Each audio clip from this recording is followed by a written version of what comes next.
Mike Reese, followed by Chris Ryan. All right. Morning, Bill. I just want to ask you about the SoFi Stadium, and just from having been there last year, what, if anything, was distinguishable to you about the new venue there? As it related to, I guess, differences from other places that affect maybe the way you play the game or what to look for. Yeah, I think the stadium was empty, so it'll be interesting to see it, in its full version this weekend. So it's really the stadiums that are empty like that. It's hard to feel the vibe and the personality of the stadium. And football wise, we've talked in the past about how sometimes replacing a core special teamer can be in a lot of ways as challenging, if not more, than like a guy who plays like one role. With Harvey in mind and Calvin coming in, is Calvin a possible 1 for 4 like guy to replace Harvey in all those roles he plays on the special teams? Uh, yeah, we'll see. Maybe eventually. We'll have to see how it goes here early, but yeah, I think it's a possibility. And just in general with Calvin, what you obviously had the background with him, but what made you want to bring him back and work with him? What does he have going for him, to be part of this?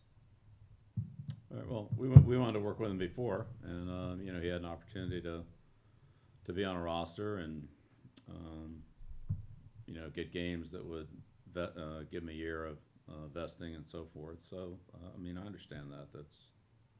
We've dealt with that before, but yeah, we wanted to work with him before, and it's a situation kind of in reverse where um, he's on a roster and he wasn't on a roster, and um, from a career standpoint, there's some advantages to that.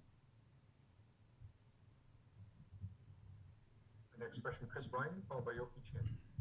Morning, Bill. How are you? Good, Chris. How's it going? Good, thanks. I want to ask you about Joey Bosa and his impact on the Chargers defense, and how much does a player like him wreak havoc on preparations, and is his impact even before stepping on the field significant? Yeah, definitely. You have to know where he is on every play. I think if you go back to the Buffalo game last year, he almost single-handedly. Well, he did single-handedly change the game. He almost changed the outcome of the game almost by himself. So, yeah, he's an impact player. It's not just the negative plays, but the turnovers, the strip sacks, the batted balls, the plays like that he makes, the tackles from behind where he strips the ball out and things like that. So, and then you commit attention to him, and that creates other problems in other spots. So he's a tough matchup, and Coach Staley does a good job with him. They move around a little bit, and they bring five a lot, so it's hard to double them when you have five blocking four. You might have a chance to get some help to them, but when it's five blocking five, then it really makes it difficult. So there are definitely some challenges that he presents, and then within the scheme that compounds it. So yeah, but he's a major problem. And off of that, how do you make the decision of not letting him, but going one-on-one with him, perhaps having someone else available to pick him up along the way versus double teaming him? And you think about LT as well in that realm. How many guys are able to impact the game the way that Bosa is able to impact a game? Yeah, well, I don't know. Again, some of that's, I think some of that's based on the matchup. So that's, that's another consideration too. But regardless, whoever Bosa plays against is going to be challenging for that individual. And again, it's not always the same guy, and he's not always in the same spot. So you have to, work through some things there. But he's mainly on the right, and he's mainly going to be against the right tackle, and he honestly has enough in his repertoire to give anybody problems with speed to power, inside move, and just general aggressive pass rush techniques. That he has a good arsenal and knows how to use them. Thanks. All right, next question, Yofi Chen, followed by George Belichick. Morning, Bill. The other day you mentioned QB's ability of extending a play a couple of times. So I wanted to ask you, excuse me, I want to ask you from your standpoint, is this one a skill that a player could acquire through training or gaining more experience over time? And also, how would you coach your players up to manage, the risk and the rewards in those type of plays?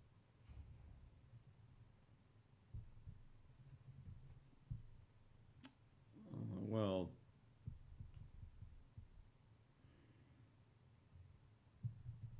I think any skill can be improved.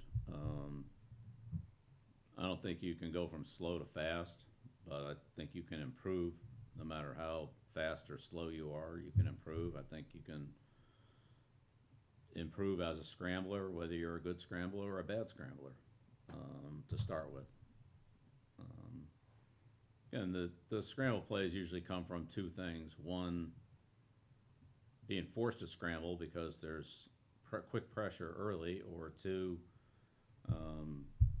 the play extends because either the pass rush leverage has broken down or the receivers are covered and the quarterback has time to stay behind the line and extend the play to either run or pass. So, experienced quarterbacks and quarterbacks with a good feeling, good sense on that, and kind of,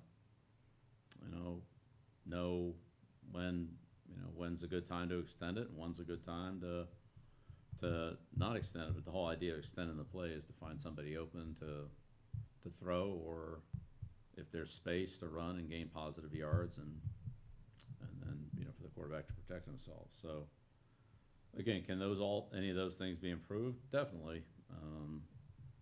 Are you going to take a quarterback who's not a good scrambler and make him into Roger Staubach? I mean, no, I don't think that's realistic. But you can improve everybody. Everybody can improve, and even quarterbacks that really don't want to scramble, if it's the right situation, they can hurt you. So. Next question, George Belichick, followed by Phil Perry. And Bill, not just Justin Herbert's scrambling abilities alone, but also the offensive line is one of the best pass blocking lines in the NFL. What challenges does that present, and how do you combat and attack that, and I guess in a way try to make them have an uncharacteristic day? Yeah, well, pass rush and pass coverage are very closely related. So without one, you don't have the other won't be effective if you don't have both of them. So that's our goal defensively, as it always is to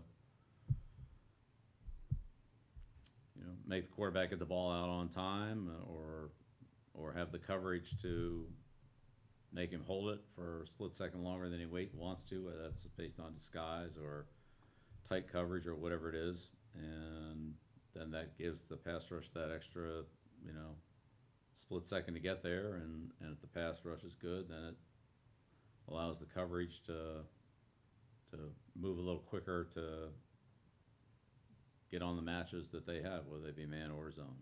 So, a good pass rush with open receivers isn't really very good, and covering a receiver, you can't cover these receivers in this league all day. So even if you have them covered for a little while, if the quarterback extends the play and you don't have any pass rush, they're eventually going to get open. So you need to play both. You need to do both and have good team defense. And quick, you always hear about teams going from the East Coast to the West Coast, the team that's traveling being the ones that are kind of the dogs in this. Do you think that actually has any impact on the game, going from New England all the way to LA to play at 4:30 local time for us? There's probably some effect. I don't know, but I'd put it in a very low percentage. basis. There's certainly a lot of examples of, you know, teams going on the road and doing well. So I think it really is more about how you're performing than, you know, where the game's located. But I'm not going to sit here and say that travel has no effect on the game. I think there's a lot of other things that affect it more. Thank you. You're welcome. Next question, Phil Perry, followed by Mike Leese. Hey, Bill, can you hear me okay? My connection's a little spotty this morning, I think. Loud and clear, Phil. There we go. I'd like to hear it. I have a little bit of an off-the-beaten-path one for you here. Nick Saban actually said something about a year ago now that I've thought would be interesting to ask you about, and, you know, the opportunity hasn't really presented itself, but he's got a big birthday coming up this weekend, so we'll take that opportunity and I guess try to make this as good a time as any for this. But I'll just give you his quote, and I just kind of wanted to get your reaction to that, understanding that there are some obvious differences between the league you're coaching in and him coaching college football. But he said, again, this was about a year ago, he said it used to be that good defense beats good offense. Good defense doesn't beat good offense anymore. And he went on to say it used to be that if you had a good defense, other people weren't going to score. You were always going to be in the game.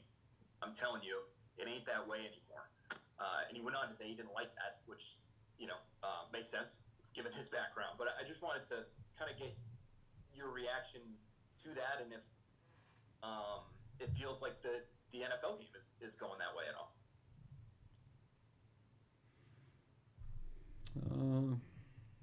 Yeah, I mean, again, each game's its own game, so it's hard to generalize. But I don't think having a good defense is a bad thing. You know, it's hard to score 50 points every game, so it's nice when you don't have to score a lot of points. You know, won a Super Bowl scoring 13 points. That's not a bad thing. Even last year, you know, it's a pretty good defensive game, and scored enough on offense. So again, you know, football's a team game, and there's three facets to it, and, you know, if you're not good in an area, it's probably going to catch up with you sooner or later against another team that is a better balanced team. But no, I understand what Nick's saying. We've talked about that, and there's definitely some, you know, more challenges defensively than maybe what there used to be, you know, between the rules and some of the, you know, say the way the game's being played. A lot of good offensive coaches, so. We'll take two final questions, Matthew Fairburn and Zach Conn. Morning, Bill. Kind of going off what you were talking about with, you know, any skill can be improved. When you think about potential upside, you know, growth potential, whatever you want to call it, how much of that with a player is physical, and how much, when you're thinking about upside, is it capacity to learn and what a player has mentally?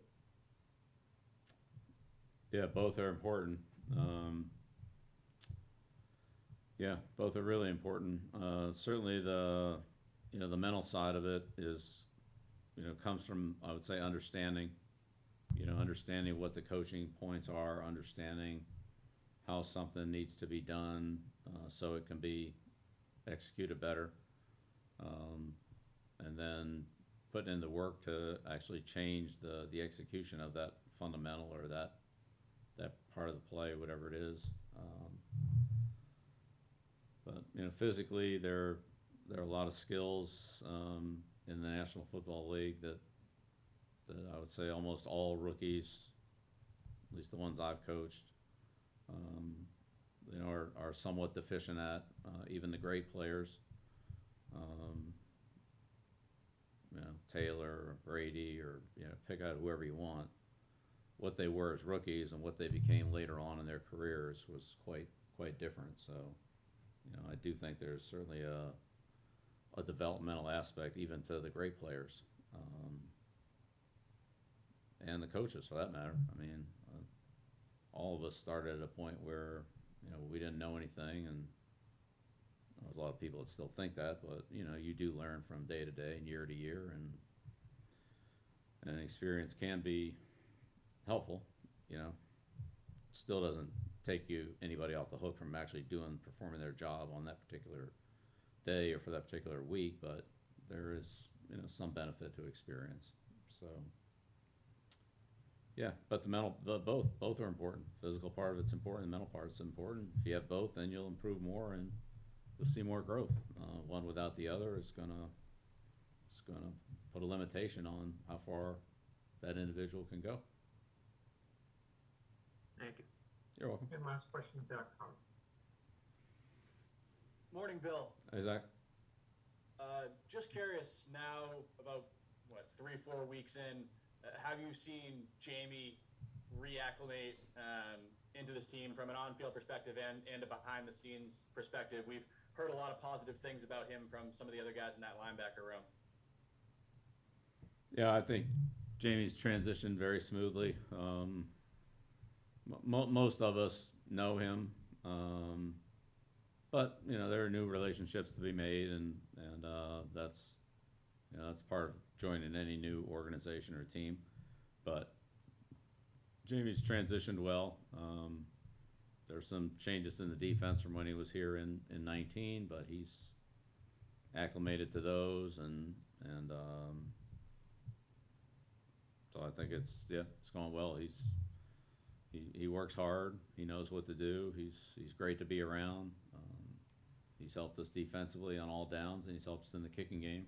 So he's really done everything we've asked him to do, and he's doing it well. So glad we have him, and I think he'll continue to probably build those roles a little bit here going forward. And I'm sure he'll try to make the most of all the opportunities that he gets. Great, thank you. You're welcome. Actually, one last question, Mike.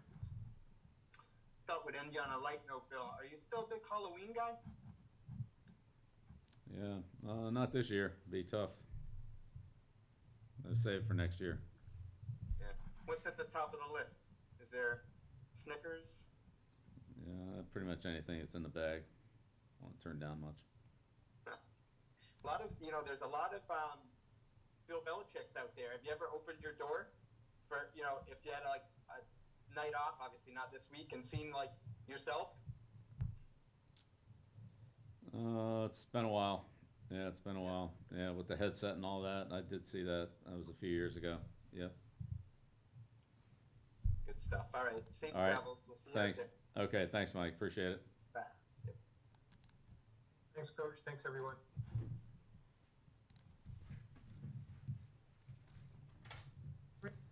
Packed with lemonade flavor after a lemon of a year. Opponents? I've gone up against thousands. And there's an opponent we're all up against, COVID-19. But there's a way to beat it. Get vaccinated. So when it's your turn, roll up your sleeves. And let's get to the finish line together.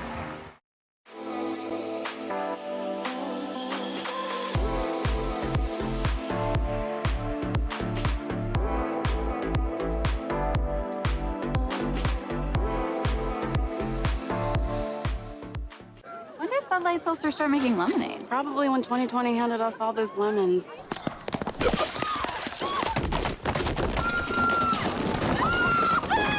New Bud Light Seltzer Lemonade, packed with lemonade flavor after a lemon of a year. Opponents? I've gone up against thousands. And there's an opponent we're all up against, COVID-19. But there's a way to beat it. Get vaccinated. So when it's your turn, roll up your sleeves. And let's get to the finish line together.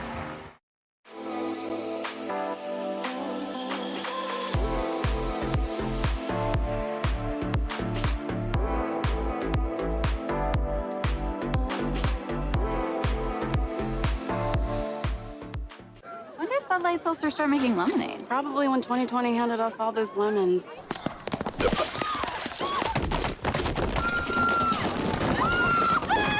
New Bud Light Seltzer Lemonade, packed with lemonade flavor after a lemon of a year. Opponents? I've gone up against thousands. And there's an opponent we're all up against, COVID-19. But there's a way to beat it. Get vaccinated. So when it's your